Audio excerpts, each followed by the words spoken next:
Greetings hello Vikings, I'm Chevalier and I bid you welcome to the initial situation of Denmark and also its expansion guide. I'm glad to have you with me. So Denmark is, well, one of the three countries in the Kalmar Union, the leader of the Kalmar Union. As for the difficulty, I would say is, let's put it at medium to low. To be honest, they're not that difficult to play. They have two vassals, one Norway, one Denmark, as I said before, the Kalmar Union, which is giving them a decent amount of troops. As of a couple of patches, Sweden slowly usually stays under his control, under Denmark's control, and they rarely actually break away. They also have Holstein as a vassal, so they will have a decent amount of vassal, what's it called? Of vassal armies, basically. So they have a huge amount of manpower that they can waste. Now let's go over to every tab and talk about the situation and how we should improve it, basically. If you can look at it right at this point in time, you are barely making any cash. At this point in time, it's quite bad. I will say so myself, although you have a decent amount of troops, you're basically not making that much cash. So my best option is just send these guys here, collect trades, the bars into the Baltic trade node to push, and as well as push from the Novgorod trade node or somewhere in inland here, like what is this? This is Rhineland, for example. This also works. It also works for Saxony, but have less trade power. So basically, Rhineland is very good. So this is just standard stuff. As for this, kill this, and we have to look at the forts. You have one fort here and one fort here, one in Midland and one in Skien. Because you're lacking, we also have a fort in Gotland as well. My recommendation is for you to kill them all. You should strive to survive on your navy alone and the navy of your vassals. In total, you should have around 40,000. They have fixed 40,000 ships, 40 ships. That will allow you to safeguard yourself against any attacks against your capital. So destroying these forts are to some degree recommended if you are planning to fight with the HRE a lot. I recommend keeping Midland. If you're not that good of a player and you cannot hold Sweden into a PU, it's recommended that you hold Skien as well. That will help you basically stop any invasions on your capital, but still you have the ships and you can control your capital. You can defend your capital quite well. Now, as you can see, cash-wise now you have 5.47. It's not that great of an amount. You have full control, or you have some control over of the Dulbeck trade node.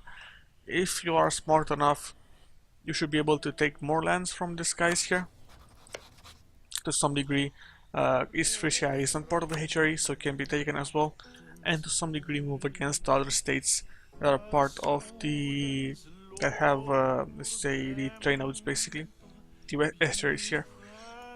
This is somewhat recommended, but at the same time not recommended, simply because you'll want to move at some point to the English Channel trade node. So and you want to become the HRE Emperor as well, so taking lands from these guys here are just gonna slow it down in the mid to late game. It's up to you how you want to pull it off though. Now, let's actually go economy. So 5 ducats, not that much to be honest. We'll be able to get a barely some advisors. Now here, on the burghers is nothing much that you can do at this point in time. You have low trade income, you can't actually get anything from here. You won't be able to get this influence, or you can actually get it over. If you do this, you'll be able to get like 50 DP points. It's up to you if you can do it. Although, if you want to risk it, you might want to basically just build up some, what's it called, some development in all of the provinces. If you look at here, they only own Gotland. So once these guys are over, you can actually try to build a little bit of development into Gotland, or just give some more lands to that estate. But unfortunately, like, you only have one spare province of this thing here. Yeah, and this one as well. You have this spare as well. So not that many lands that you can actually use to give to the estates. For the clergy, you need to support. That's gonna get you to 58, and I recommend going for 210s. So basically the Inquisitor, and send a message to the Pope. This way you'll be able to get a demand, and you have some cash to actually control if you actually get the Cardinal at some point in time. As for the nobility, you basically recruit a minister or call a diet. It's up to you how you want to pull it off. You are almost at full manpower as well, and you are at 19 after 21, so not much use for manpower to build up your troops. So either you want to go for you can only use one, unfortunately, although it's possible for you to go over and actually remove some lands as well, because they own too many. My recommendation will be to actually remove Midland from the nobility. Not only because they're influenced by some margins, so you can actually pull off two. For example, call a diet and recruit a minister. It's gonna get you 85, but still you can reduce Michelin from them as well. It's gonna give you some stuff. Remember this, you can actually grant some more lands to this guys here, so they can gain a little bit of influence, so they actually can take decisions here, Master of Mint, etc. For the clergy, you can actually straight out demand admin points. Same goes for the military as well. You'll also focus on the admin points. You have a ruler who is Christopher von Wusselbach. He has a tech cost minus 5%, which is quite good at the early game. It's gonna give you a decent amount, decent boost as well, which is gonna be great. As for your advisors, so we're gonna go with the missionary strength guy. We're gonna go for the better relations over time guy. And we're gonna go with say 11 maintenance modifier. That's gonna give us a little bit more cash, and we're making one ducat at this point in time. Minus 0.74 when you actually go for the full stuff, which is decent, I guess, for this part of the game. Trade-wise, already talked about it. Now let's go back to here. So we talked about this. You'll hopefully get an heir. We have no consort, so you might want to get some alliances, some royal marriages with some people to fight off the right guys. Now, government, you're a kingdom. Nothing much here. You're Danish. You are not accepted of Swedish. Strange. Oh yeah, but still a part of the culture group, so you're fine there to some degree. So let's go to diplomacy. Now, diplomacy is a little bit tricky depending on the starting situation. It might be good, it might be bad, depending on who Poland rivals. In my 2020 campaign, Poland didn't rival Denmark and they got an alliance. And basically, I own this part here, I own this part like this, but Poland is allied with Denmark, and I'm allied with Muscovy, and we split some of Novgorod. Mainly they took Novgorod, and it's basically a deadlock between me, Hungary, and Moscow versus Poland, Lithuania, and Denmark. So it's a really fucked up situation.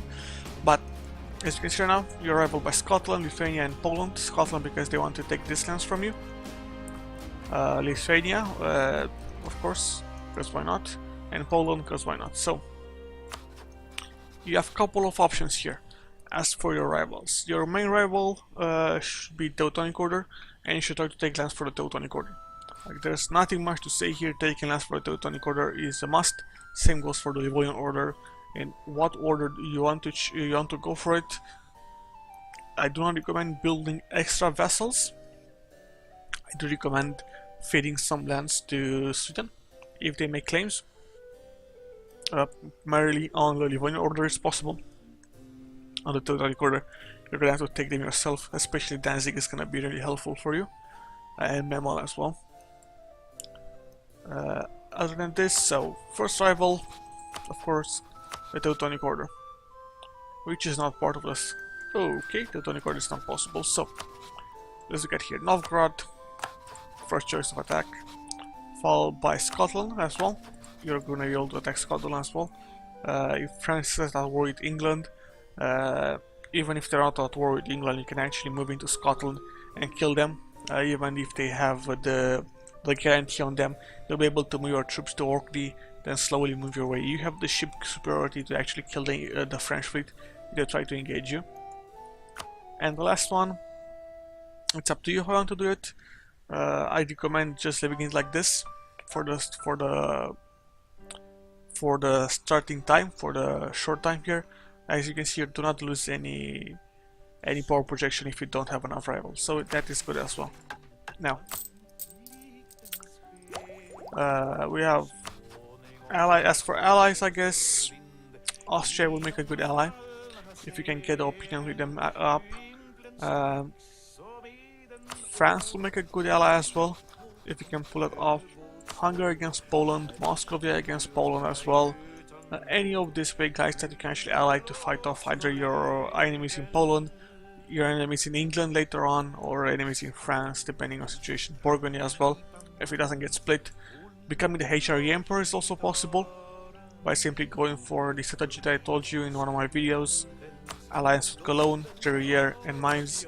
Improve relations, you'll be able to get it to some degree, depending on your ideas actually, which you don't have. If you basically have it's called some Diplo rep as well, some missions for Diplo rep, you'll be able to get the alliance. You'll be able to get a HRE Emperorship up. Now technology, standard stuff here. Build here according to modifiers. Remember the institution penalty. Try to avoid it as much as possible, even to the point when building will take in your lands. For Diplo, save points for first idea. For military, again, try to use the modifiers as much as possible when you want to go up in military, or if you feel threatened by somebody. You should do military tech. Now, for ideas, yeah, legitimacy and ship durability. With a max you have light ship compatibility plus 15%. First idea is manpower recovery speed 10%. Yearly Navy tradition, national tax modifier 10%, naval maintenance modifier minus 10%, naval force saving modifier plus 50%, national unrest minus 1%, and tolerance of true fate plus 2%. Overall, I will tell you that these are quite crappy. Like 4 of them are focused on ships, which is not that great. The first like ship compatibility at the start is good. But other than this, there's nothing much to say at all. Really legitimate, really crap. This is decent, could have been better. No use for it. Decent, no use for it, and no use for it as well. Not that great, would have been better with a -2. And this is decent. It will help you when the when the Reformation hits to some degree. Although by the time, I guess it's somewhat useful. Somewhat useful. I'm gonna say this again, somewhat useful. Other than these ideas are not that great, to be honest.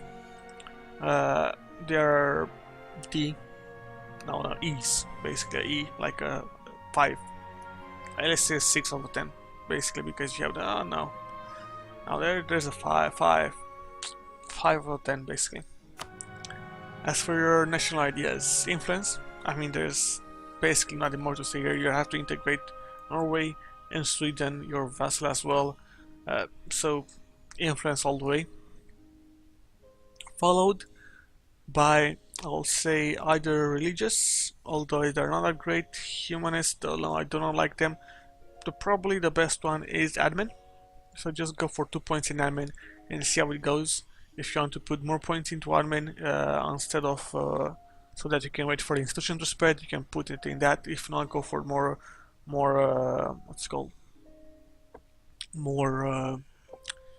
idea slots, basically. The third one being exploration. By this point in time, when you get the third idea slot, you should be able to get into Ireland easily and move on to the New World and just conquer the New World according to my path of localization video. It's pretty standard.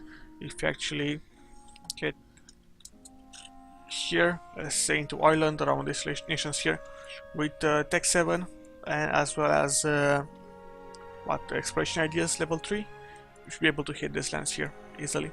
Like these lands here, Bermuda as well, so it's possible for you to do it quite easily to go for the exploration ideas, so there shouldn't be any problems there. As for your fourth, I recommend the military idea. At that point in time, you're gonna actually fight to some degree, depending on your size, and if you're the HRE Emperor, I recommend offensive or quality. I do recommend quality if you are actually still fighting somebody on the sea, because you're gonna stack some ship durability. It's gonna be decent as well. If not, I recommend offensive, simply because the siege ability is really good, and you get some land force limit modifiers as well that are gonna help you. But if you're the HRE Emperor, you have tons of manpower, just go for quality ideas. Now, as for your fifth, you can actually go for another military idea if you want to be more expensive that way. Religious ideas are also good. It depends on how you want to play this game, and yeah, it depends on how you want to play it. Now, this is all for ideas. Let's go to mission decisions. We can form the Scandinavian nation. I mean, this is quite simple. You just have to own some lands there, and you can actually form it. You need to actually admin tech 20, so that's going to be problematic. You're going to switch to an empire. No, you're not. So, although you can format is like, let's say, flavor stuff, it's not going to give you nothing that important. Some prestige, but nothing that great at all. As for this, you have some interesting mission regarding trade. So you'll get missions on Neva, Danzig, and Lübeck to conquer them. So Danzig, Lübeck, and Neva. Where is Neva? Wait, oh, that's Nevers. And AVA. There we go. So Neva as well to conquer for Novgorod. Probably should fabricate some claims on Novgorod as well. So nothing much to say there. If I look at something here, I'm curious about achievements, to be honest, and see if they have any good achievements. They should have decent achievements by themselves. Let's see achievements. Yeah, the Iron Prince, restore the Danelaw region to Danish rule and make it Danish culture. So basically, I'm not gonna seek it out anyway. As for missions and events, their basically missions are for Baltic ambitions, basically Gotland, also the Danish trade that you see right now on the screen. To get the Danish trade, so we have Gotland here, we have Oslo, which I don't know where it is. Oslo, no, Oslo, yeah, nope, yeah, it's with some stuff like there.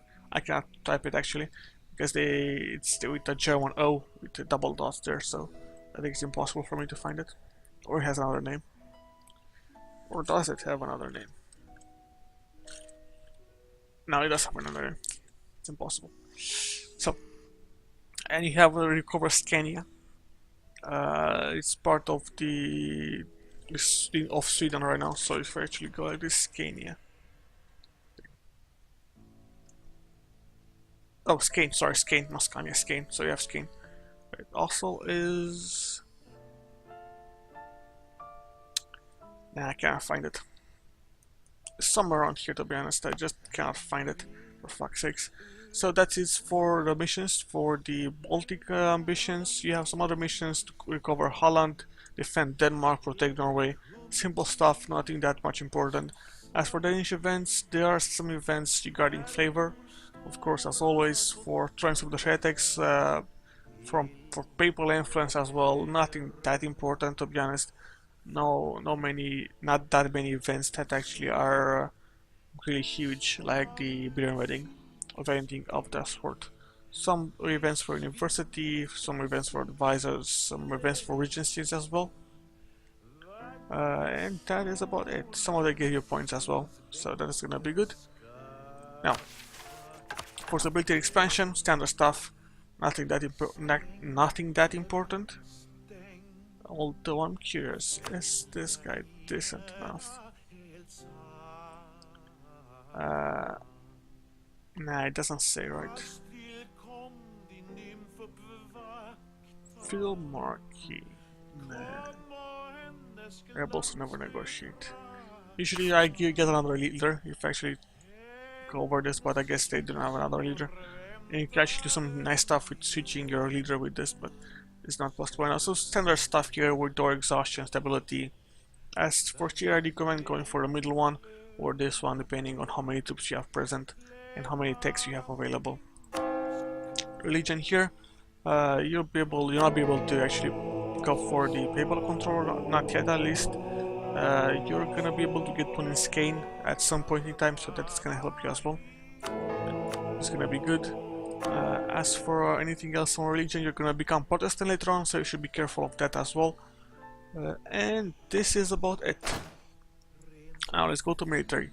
Basically, your 6 of the 16, you're gonna build more troops.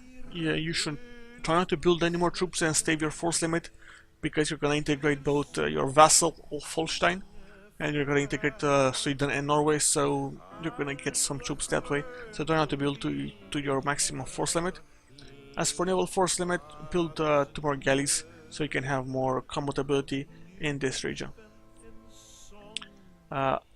I do not recommend making this guy into a general, simply because you don't want to lose the PO over both Sweden and Denmark. If I look over here,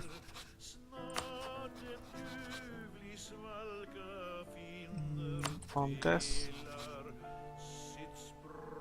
oh, so he still continues, but you're gonna get low legitimacy, as that's not gonna help you, so try not to make him into a general and try to make sure that he doesn't die. As for the subjects here, improve relations with Sweden, improve relations with Norway as well, try to get them as up as possible. Same with Holstein. Now here's where the problem comes in. I do not recommend annexing Holstein unless you have stabilized Sweden, because you're gonna get a -3 depot rep, which is gonna increase their liberty desire by some degree, and that's not warranted. So try not to get Holstein, to integrate Holstein that earlier on. And that is it. Anything else that I can talk about? Nope. So this was the initial situation. The expansion guide will follow next in part 2. As you can see, it's a medium level country. It shouldn't be really hard for you to fight. Basically, you have a decent amount of expansion, either into this part here, into Moscow as well, into Scotland, England, France. So nothing will actually stop you from expanding either to the New World, to Scotland.